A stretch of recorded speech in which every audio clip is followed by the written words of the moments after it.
Oke, Bapak Ibu, saya bersukacita karena hari ini kita ada di rumah Tuhan.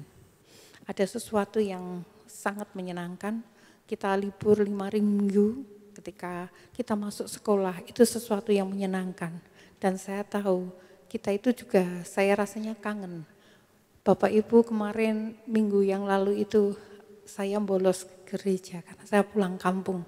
Jadi hari ini saya sangat suka karena saya ada di rumah Tuhan. Terima kasih untuk kesempatan yang diberikan dan kita akan sama-sama belajar Bapak Ibu.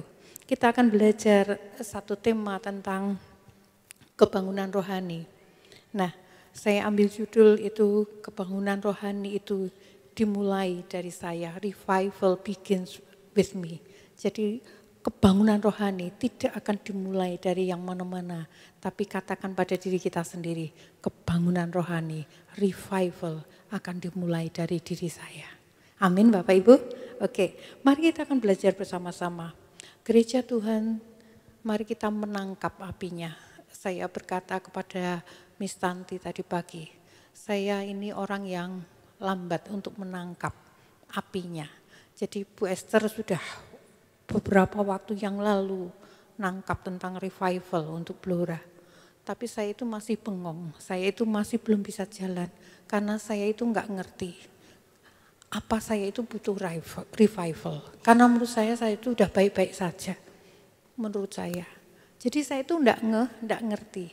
Tetapi saya mulai belajar, saya mulai mengerti, mulai mempelajari kenapa saya butuh revival. Apa benar orang lain butuh dan saya tidak butuh? Ternyata kesimpulannya saya butuh revival. Jadi tidak peduli siapapun kita, saya berkata kita butuh revival. Baik untuk diri kita, baik untuk kota kita, baik untuk bangsa kita. Amin Bapak Ibu. Iya. Umat Tuhan, saya berkata ini saatnya kita akan selalu bergerak dalam kegerakan. Bangsa Israel ketika keluar dari Mesir, mereka dipimpin oleh tiang awan dan tiang api. Ketika tiang awan itu bergerak ke selatan, maka bangsa Israel akan sama-sama jalan ke selatan. Tiang api itu menuju ke utara, mereka akan berjalan ke utara. Itu artinya apa? Mereka menjadi umat Allah yang akan dinamis, selalu bergerak sesuai dengan kegerakannya Tuhan. Ini yang Tuhan mau pada hidup kita. Jangan-jangan nanti Bu Esther sudah sampai kegerakannya ke sana, kita masih ketinggalan. Apa bahayanya kalau kita tidak ikut kegerakan? Ketika bangsa Israel itu jalan, mereka mengikuti tiang awan, mereka akan terlindung. Mereka tidak panas di padang gurun yang begitu terik, mereka tidak akan mengalami panasnya matahari. Mereka akan tetap nyaman. Ketika malam pada suhu yang sangat ekstrim, mereka kalau ada dalam tiang api, mereka akan terlindung. Coba bayangkan kalau tiang apinya sudah berjalan, bangsa Israel itu tidak mau ikut kegerakan, apa yang terjadi? Mereka akan kedinginan, mereka akan kepanasan. Nah itu bahayanya ketika kita itu tidak bisa bergerak dinamis sesuai dengan kegerakan yang terjadi. Oleh karena itu mari kita buka hati kita, buka pikiran kita untuk sama-sama bergerak pada kegerakan yang Tuhan kerjakan. Nah kita akan pelajari yang pertama Bapak Ibu. Ya, next slide. Ya. Firman Tuhan katakan di Yeremia pasal 29 ayat 13 itu dikatakan ini, yang mencari, apabila kamu mencari aku, kamu akan menemukan aku. Apabila kamu menanyakan aku dengan segenap hati. Yeremia 29 ayat 13 tadi mengatakan, apabila kita itu mencari Tuhan, maka kita itu akan mendapatkan Tuhan. Revival ini saat kita mencari Tuhan. Dan saya tahu ketika kita cari Tuhan, kita benar-benar akan temukan Tuhan. Kalau kita temukan Tuhan, apa yang kita dapatkan? Kalau kita ketemu Tuhan, kita ketemu segala-galanya. Ketemu Tuhan, ketemu segala-galanya. Karena Tuhan itu sumber segala-galanya. Bapak Ibu butuh hikmat, Tuhan itu sumber hikmat. Bapak Ibu itu butuh keuangan yang cukup untuk kebutuhan kita. Tuhan itu punya surga, kekayaan surga cukup untuk memenuhi kebutuhan kita. Bapak Ibu sakit, bukankah Dia Tuhan penyembuh yang sanggup untuk menyembuhkan kita? Di dalam Dia segala-galanya dapat kita dapatkan. Oleh karena itu kita akan sungguh-sungguh mencari Tuhan. Bukan karena kita mau dapatkan apa-apa. Tapi dengan sendirinya ketika kita ketemu Tuhan, kita mendapatkan segala-galanya. Apapun yang kita butuhkan, ada kasih karunia yang cukup untuk kita mendapatkan segalanya. Itu yang pertama. Mencari Tuhan itu saya katakan berusaha untuk mengalami Tuhan di dalam hidup. Ketika saya katakan mencari Tuhan dalam setiap aspek, artinya kita berusaha untuk mengalami Tuhan di dalam aspek hidup kita. Dalam pekerjaan kita bisa temukan Tuhan. Ketika kita harus menyelesaikan persoalan yang kita hadapi di kantor atau di sekolah, apa yang akan kita kerjakan? Kita akan mencari Tuhan, mengandalkan Tuhan. Tuhan, apa yang harus saya buat? Ketika saya harus melihat orang yang melakukan kesalahan yang begitu fatal, saya kalau dulu bisanya langsung kita bisa marah atau kita bisa memarahi orang. Tapi kalau sekarang saya akan berdoa, Tuhan beri saya hikmat untuk saya bisa berkata-kata dengan tepat. Kenapa? Karena perkataan kita ketika itu tepat waktu, itu akan menghadirkan Tuhan. Dan itu namanya kita sedang mencari Tuhan. Dimanapun libatkan Tuhan. Itu artinya kita mencari Tuhan. Di tengah pekerjaan saya bisa berkata, Tuhan tambahkan hikmat saya supaya saya bisa mengajar dengan baik. Tuhan tambahkan ide-ide supaya saya bisa bekerja melampaui batas. Saya menyadari betul umur saya semakin bertambah. Tetapi yang saya tahu ketika umur saya bertambah, kemampuan berpikir saya tidak berkurang. Karena saya tahu ada Tuhan, saya melibatkan Tuhan. Mari Bapak Ibu kita libatkan Tuhan. Bukan karena kita itu butuh pertolongannya Tuhan. Karena Tuhan memang jadi bagian hidup kita. Itu yang paling penting. Kemudian berikutnya Bapak Ibu, saya mau bicarakan kenapa kita itu membutuhkan revival. Nah, ini data-data yang saya dapat Bapak Ibu, saya membaca internet dan ini data yang saya dapat. Data yang pertama yang saya dapatkan tentang jumlah kasus kriminal seksual di Indonesia itu sekitar 5 tahun, datanya mulai dari tahun 2016 sampai 2020. Kalau Bapak Ibu lihat dengan baik, itu grafiknya itu tahu-tahu naik semakin tinggi. Jadi kejahatan di tahun 2020 itu akan semakin meningkat. Itu trennya seperti itu. Itu yang terjadi. Kenapa kita harus berdoa? Kenapa kita butuh revival? Karena ini yang terjadi di bangsa kita. Jadi bangsa kita itu ada dalam situasi yang sulit, situasi yang buruk.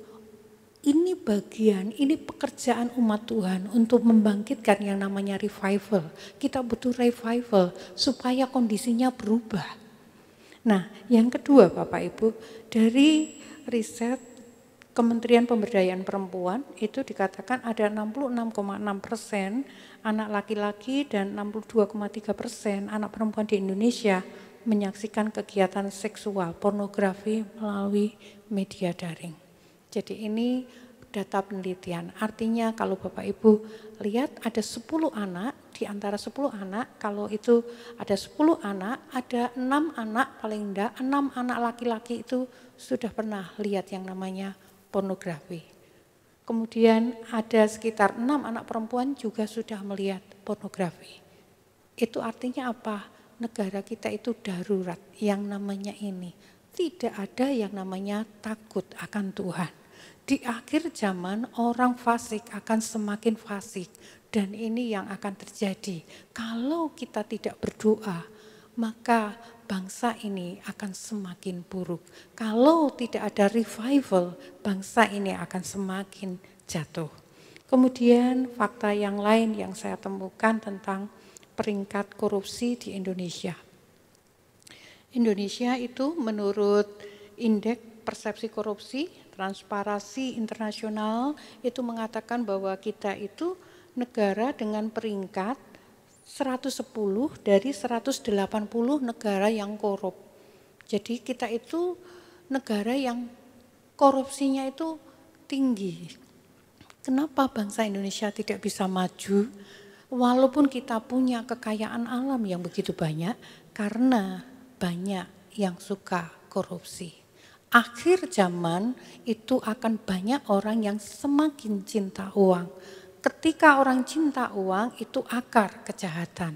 Inilah waktunya bagi kita untuk berdoa agar kebangunan rohani itu terjadi. Kemudian yang di tengah Bapak Ibu itu data UNESCO. Saya sebagai guru saya juga kaget.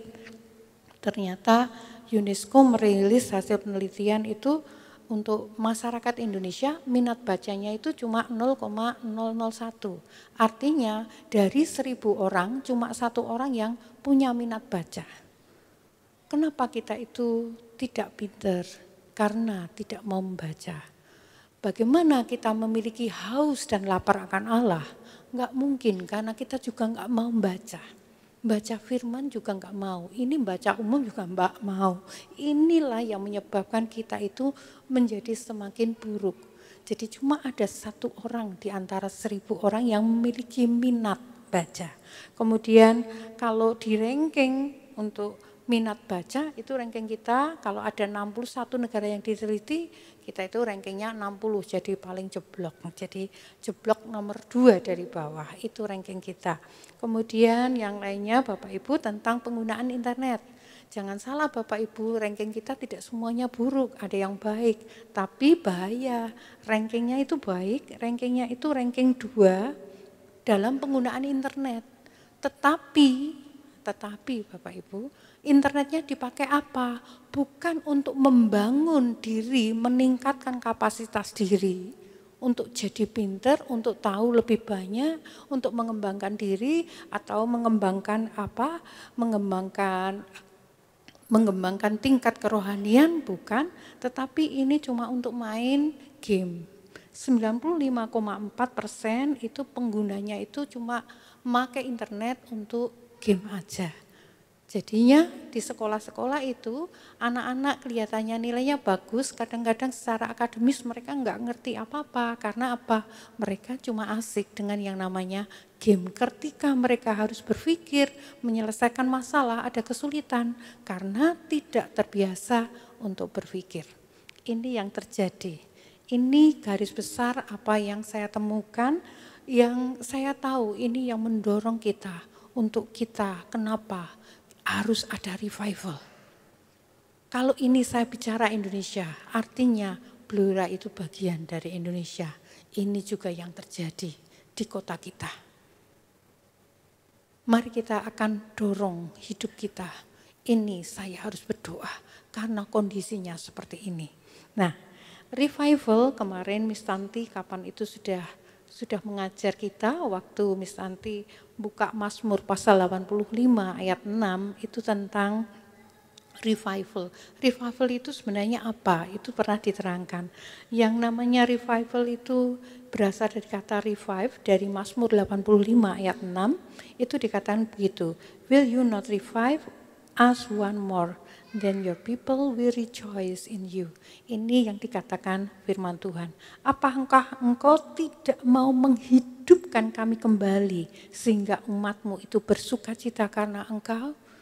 Jadi yang namanya revive ini berasal kebangkitan, itu berasal dari bahasa Ibrani chaya dan berarti menghidupkan kembali, memulihkan kesadaran atau mengembalikan ke kondisi semula.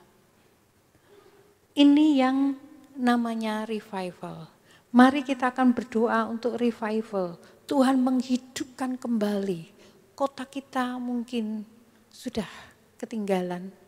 Saya tidak berkata kota kita itu baik-baik saja karena kelihatannya baik-baik saja. Sekarang ini beruntung tidak ada namanya ujian nasional Bapak Ibu. Andaikan ada ujian nasional, rankingnya Blora itu kalau ada 33 kabupaten di Jawa Tengah, rankingnya itu 30 Bapak Ibu. Jadi ranking 3 dari bawah kita itu. Sekarang enggak ada lagi, jadi enggak terlalu kelihatan. Tapi sebenarnya ada banyak hal yang harus dibangun di kota ini. Nah, itu yang saya katakan, mari kita hidupkan lagi. Mari kita berdoa supaya ada hal yang baru yang dibangun Tuhan untuk kota ini, bahkan untuk diri kita. Nah, saya juga mulai bertanya-tanya, apakah saya itu butuh revival? Saya sudah ngerti, oh negara ini butuh ada revival, kota ini butuh revival. Saya mulai bertanya pada diri saya sendiri, sebenarnya apakah saya itu butuh revival? Waktu khotbah awal-awal saya belum bisa nangkap. Menurut saya baik-baik saja.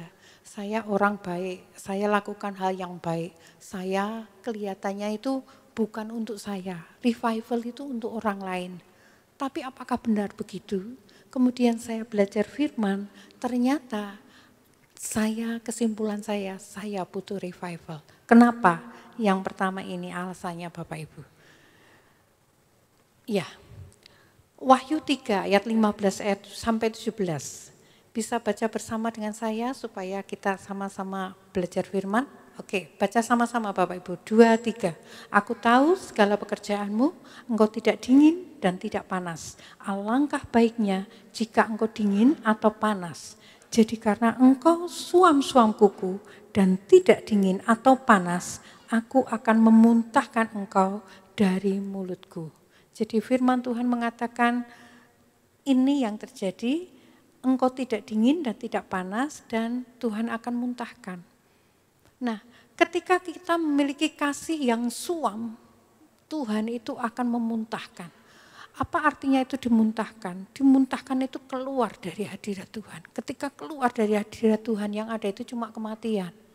Karena adanya kematian kita butuh dihidupkan kembali. Kita butuh yang namanya revival.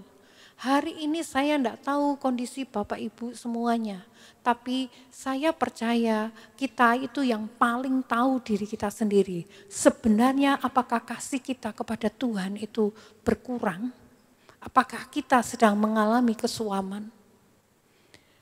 Kasih yang suam itu yang seperti apa? Sederhananya kasih yang suam itu seperti ini.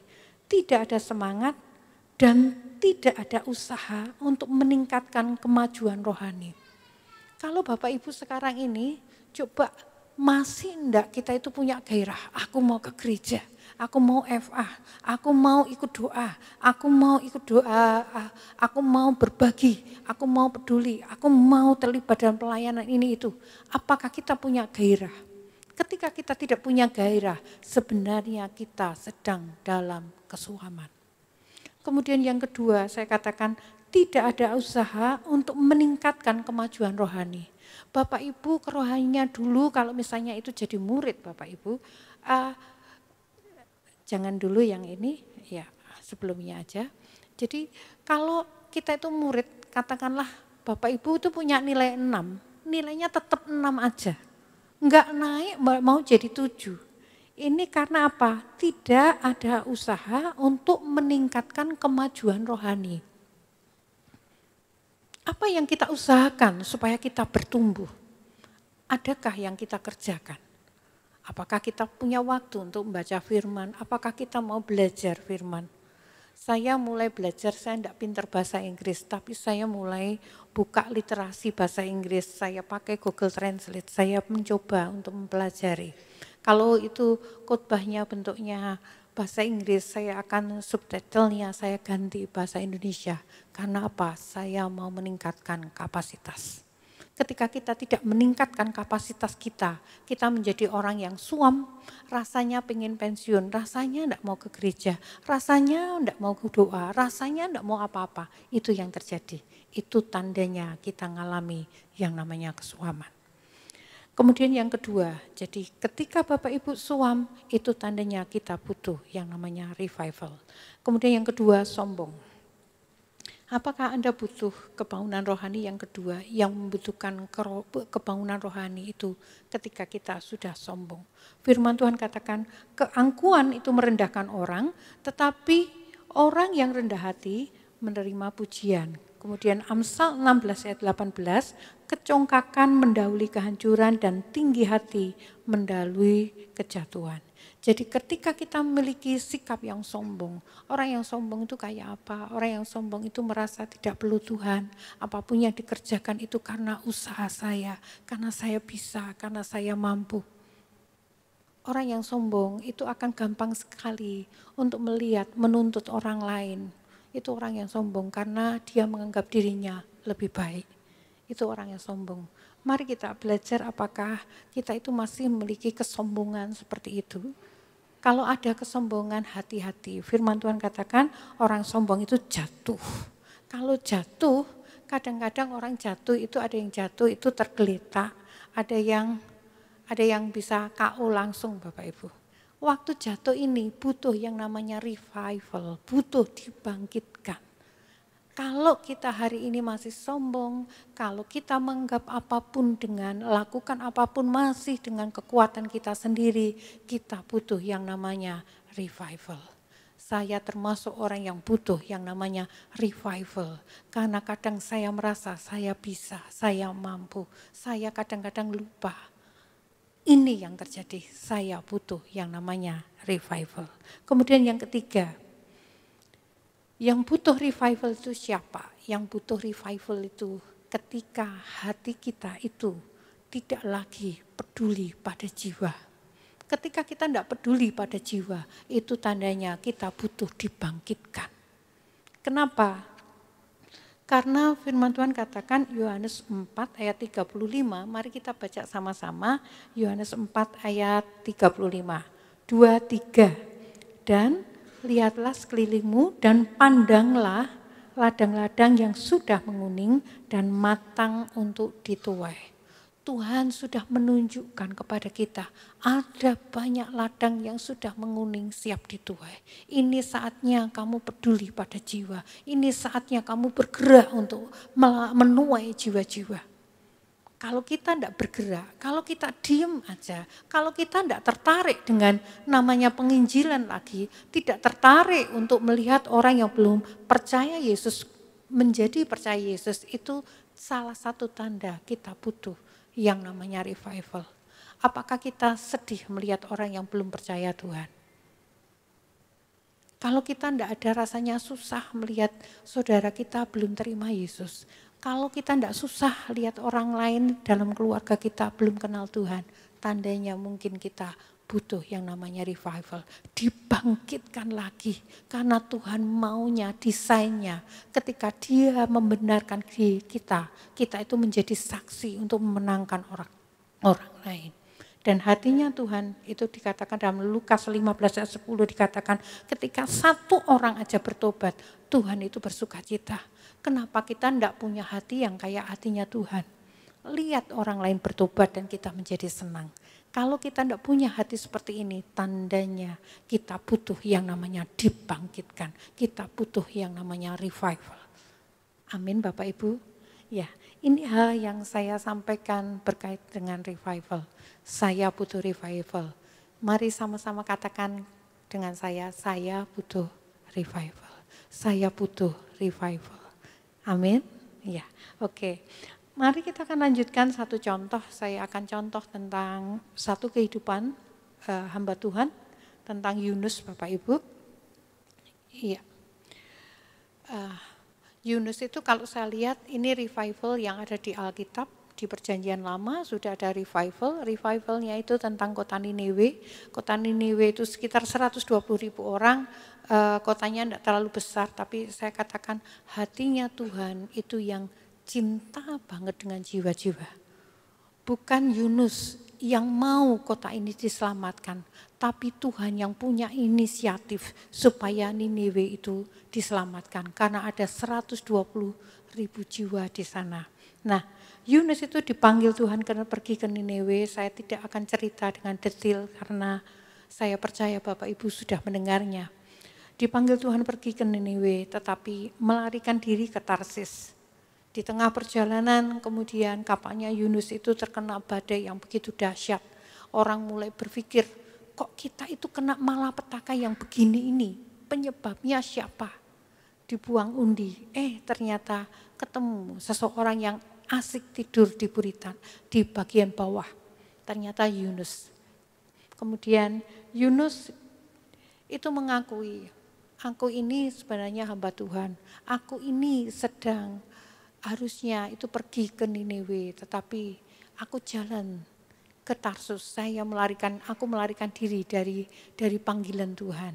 Akhirnya Yunus itu dibuang di tengah laut. Waktu dibuang, untungnya Yunus ini sangat dicintai Tuhan, karena Tuhan mau rencananya tidak gagal. Ditelan ikan dan 3 hari ada di dalam perut ikan. Kalau ada di dalam perut ikan, saya percaya itu kondisinya bukan lagi merasa seperti orang hidup. Yunus merasa seperti orang mati. Di dalam perut ikan 3 hari, kayak Tuhan Yesus ada dikubur dulu, mengalami yang namanya kematian. Tetapi hari itu Yunus berseru kepada Tuhan, dan atas sepengetahuan seizin Tuhan, ikan itu diberi firman sama Tuhan, dimuntahkan, dan akhirnya Yunus keluar. Kemudian firman Tuhan berkata, Yunus pergilah ke Niniwe. Yunus akhirnya menggenapi rencana Tuhan, dia bangkit pergi ke Niniwe, dan kota yang jahat, kota yang begitu luar biasa kejahatannya, sampai laporannya itu sampai di telinganya Tuhan. Hari itu terjadi pertobatan. Tidak mereka merendahkan diri, mereka berdoa. Tidak cuma orangnya saja, sampai hewan pun mereka berpuasa supaya 40 hari waktu yang diberikan itu mereka tidak jadi dihukum oleh Tuhan. Nah, ini revival yang pertama yang saya lihat di Perjanjian Lama. Nah, kita akan lihat berikutnya Bapak Ibu. Yunus itu perlu kebangunan rohani terlebih dahulu sebelum Niniwe itu dibangkitkan.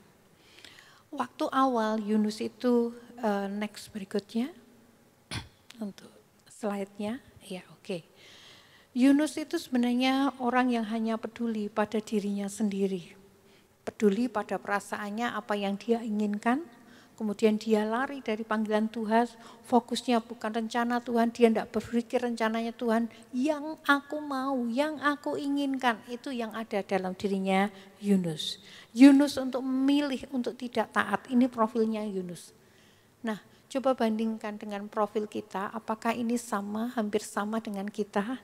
Jadi kadang-kadang ini yang terjadi pada hidup kita. Kita itu melihat Yunus, sebenarnya ketika saya membaca Yunus, kadang-kadang saya merasa itu bagian dari hidup saya. Karena apa? Saya kadang-kadang semau saya sendiri. Saya pinginnya apa ya itu tak lakoni. Tapi saya tidak berpikir apa yang Tuhan mau. Nah, kita butuh yang namanya revival ketika kita itu memiliki kehidupan yang seperti ini. Nah, next. Saat kita lebih mementingkan apa yang kita inginkan, lebih dari apa yang Tuhan inginkan, kita butuh yang namanya kebangunan rohani. Ketika Tuhan memilih kita menjadi miliknya, kita itu harusnya menjadi satu dengan Tuhan.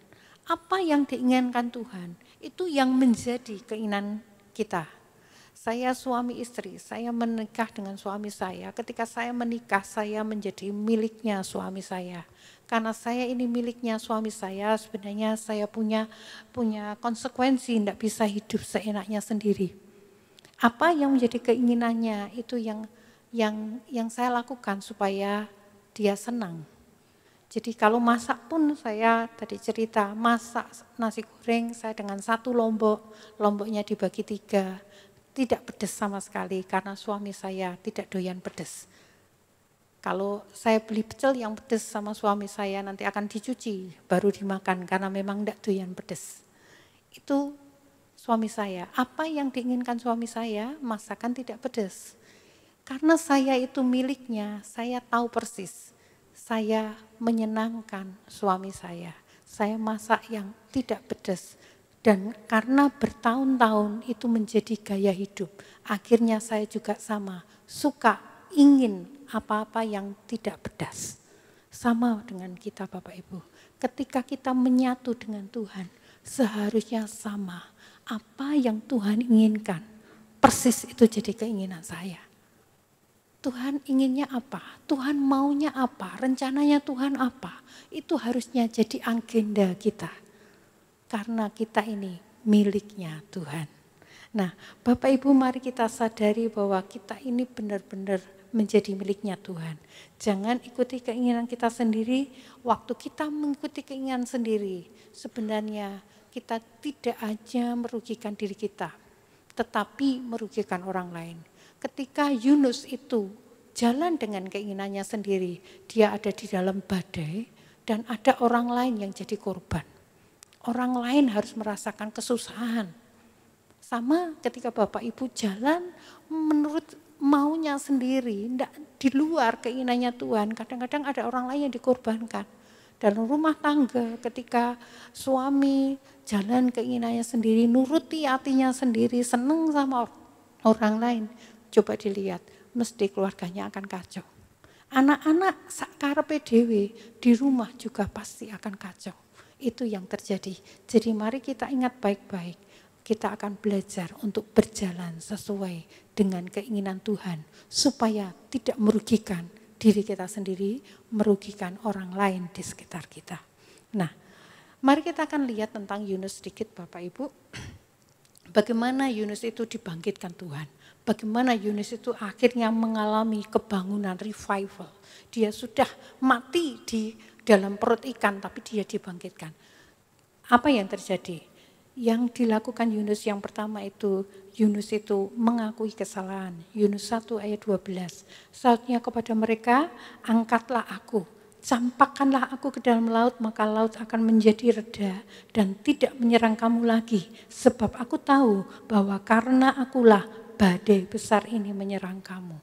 Jadi Yunus mulai mengakui kesalahan.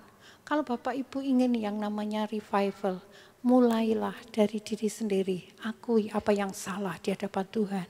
Karena apa? Tuhan akan berkenan untuk membangkitkan. Oh, aku ini sombong. Tuhan akan bangkitkan kita supaya tidak menjadi orang yang sombong. Kita ini sudah jatuh, kita nggak mungkin mencintai Tuhan, rasanya sulit karena ada dosa yang begitu sulit mengikat kita. Kita butuh mengaku kepada Tuhan. Tuhan bisa membangkitkan kita. Ini yang pertama. Kemudian yang kedua, bagaimana revival itu bisa terjadi pada kehidupan Yunus. Tadi saya katakan mengaku kesalahan. Yang kedua, fokus hidupnya itu berubah. Nomor 2, Yunus pasal 2 ayat 2 dikatakan begini, dalam kesusahanku aku berseru kepada Tuhan dan ia menjawab aku dari tengah-tengah dunia orang mati, aku berteriak dan kau dengarkan suaraku. Jadi hari itu ketika ada di dalam perut ikan, saya mungkin kalau saya bisa bayangkan jadi Yunus itu saya tidak tahu ini apa yang terjadi. Karena saya itu orang yang paling tidak tahan bau. Jadi kalau ada dalam perut ikan, coba bayangkan, mesti baunya tidak enak, rasanya tidak enak. Di sana seperti benar rasanya orang mati 3 hari Bapak Ibu. 3 hari di sana, tempatnya gelap, bukan tempat yang asik seperti ini, tapi gelap. Dia cuma bisa berseru, dia melihat Tuhan, kapan aku bisa ketemu Tuhan lagi. Dan Tuhan akhirnya menghidupkan dia berseru. Artinya fokusnya itu ganti, dia melihat Tuhan, bukan lagi dirinya sendiri. Dia tidak melihat keinginannya, tapi dia mulai melihat Tuhan. Dan itu mendatangkan yang namanya revival. Bapak Ibu, hidup kita itu fokusnya di mana? Mari kita bawa hidup kita fokusnya pada Tuhan. Revival itu kalau terjadi, hatinya orang akan berbalik dan cuma akan mengasihi Tuhan Yesus. Dosa tidak lagi menarik, tapi dia akan sangat tertarik yang namanya Tuhan. Tidak ada lagi namanya kompromi dengan dosa. Tidak lagi melakukan apa agendanya sendiri, tetapi hanya berpikir rencananya Tuhan yang membuat Tuhan senang apa. Itu yang akan dipikirkan. Itu yang kedua, fokusnya pada Tuhan. Kemudian yang ketiga, apa yang terjadi pada Yunus. Yunus ini dibangkitkan di dalam Yunus pasal 3 ayat 1 sampai 2 dikatakan begini. Sekarang firman Tuhan datang kepada Yunus untuk kedua kalinya mengatakan, bangkitlah, pergilah ke Niniwe, kota besar itu, dan beritakanlah kepadanya pesan yang kuberitahukan kepadamu. Jadi dikatakan bahwa saatnya yang ketiga, kalau kita mau mengalami yang namanya revival, kita harus bangkit dan pergi. Bangkit dan pergi. Bapak Ibu, ini saatnya kita bergerak. Bapak Ibu ingin yang namanya revival, bangkit dan pergi, berdoa, bangkit dan pergi, lakukan apa yang Bapak Ibu bisa. Oh, saya bisa membantu kegerakan ini, saya bisa menjadi pasukan doa, saya bisa lakukan apa-apa. Itu yang Tuhan mau, bangkit dan pergi. Oh, saya bisa mulai cerita tentang, saya mulai bersaksi tentang hidup saya kepada tetangga saya, lakukan, itu revival. Kemudian yang terakhir saya mau sampaikan tentang bangkit dan pergi ini Bapak Ibu. Markus pasal 2 ayat 12, itu ceritanya tentang orang lumpuh yang digotong oleh temannya, kemudian disembuhkan oleh Tuhan, dan dikatakan di ayat 12 itu gini, dan orang itu pun bangun, segera mengangkat tidurnya dan pergi keluar di hadapan orang-orang itu sehingga mereka semua takjub, lalu memuliakan Allah, katanya, yang begini ini belum pernah kita lihat. Ketika kita itu mulai bergerak Bapak Ibu, orang akan melihat kesaksian dari hidup kita. Mereka akan terkagum-kagum melihat perbuatan Tuhan. Bangkit, bergerak, ini yang Tuhan mau. Jadi jangan menunggu waktunya. Kita punya 13 hari kalau nanti ada peringatan 100 tahun revival. Bapak Ibu, mari bangkit, bergerak, bangun. Firman Tuhan katakan Yesaya 61 ayat 1 dikatakan, bangkitlah menjadi teranglah sebab terangmu datang dan kemuliaan Tuhan terbit atasmu. Kenapa kita harus bangkit? Karena kita sudah dibangkitkan Tuhan. Kenapa kita harus bangkit? Karena kemuliaan Tuhan ada dalam hidup kita. Orang harus lihat kemuliaan Tuhan. Ini saatnya Bapak Ibu itu bangkit. Rumah yang di sebelah itu rumah pertama kali kekristenan di Blora, di Cepu. Dari rumah ini kekristenan menyebar kemana-mana. Ada yang bangkit dan pergi. Demikian pula dengan revival yang kita harapkan. Kita bangkit, kita lakukan sesuatu dan Tuhan akan bergerak. Amin Bapak Ibu. Mari kita akan sama-sama katakan dengan saya, kebangunan rohani dimulai dari saya. Amin. Iya. Saya undang Bapak Ibu song leader singer untuk ke depan. Mari kita renungkan firman Tuhan bersama-sama Bapak Ibu. Ini saatnya kita ada di dalam kegerakan Tuhan. Tadi saya katakan, akan sangat berbahaya kalau kita tidak bergerak bersama dengan Tuhan. Tuhan itu selalu bergerak. Mari kita bergerak bersama dengan Tuhan. Melihat kemuliaan Tuhan itu dinyatakan untuk kota kita. Melihat kemuliaan Tuhan itu dinyatakan untuk bangsa kita. Dan itu dimulainya dari mana? Dari kita, dari saya yang sudah dibangkitkan oleh Tuhan.